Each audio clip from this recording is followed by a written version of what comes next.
एक शख्स अंधेरी रात में फजर की नमाज पढ़ने के लिए घर से निकला। अंधेरे की वजह से उसे ठोकर लग गई और वो मुनकिबिल कीचड़ में गिर गया। कीचड़ से उठकर वो घर वापस आया और लिबास तब्दील करके दोबारा मस्जिद की तरफ चल दिया।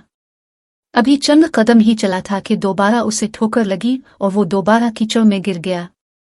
कीचड़ से उठकर वो फिर दोबारा अपने घर गया, लिबास बदला और मस्जिद जाने के लिए दोबारा घर से निकला। जैसे ही वो अपने घर से बाहर निकला तो इसके दरवाजे पर उसे एक शख्स मिला जो अपने हाथ में रोशन चिराग थामे हुए था। चिराग वाला शख्स चुपचाप नमाजी के आगे मस्जिद की तरफ चल दिया। इस मर्तबा चिराग की रोशनी में नमाजी को मस्जिद पहुंचने में किसी दुश्वारी का सामना नहीं करना पड़ा। वो खैरियत से मस्जिद पहुंच गया। मस्जिद के दरवाजे पर पहुंचकर चिराग वाला शख्स रुक गया। नमाजी से छोड़कर मस्जिद दाखिल हो गया और नमाज अदा करने लगा। नमाज से फारिग होकर वो मस्जिद के बाहर आया तो वो चिराग वाला शख्स इसका इंतजार कर रहा था ताकि इस नमाजी को चिराग की रोशनी में घर छोड़ आए। जब नमाजी घर पहुंच गया तो नमाजी ने अजनबी शख्स से पूछा, आप कौन हैं? अजनबी बोला, सच बताऊं तो मैं इब्लीस हूं।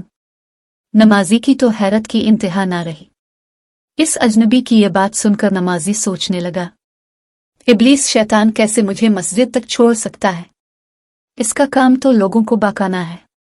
तो इस शख्स ने बड़ी हैरत के साथ इब्लीस से पूछा, तुझे तो मेरी नमाज रह जाने पर खुश होना चाहिए था, मगर तुम तो चिराग की रोशनी में मुझे मस्जिद तक छोड़ने आए।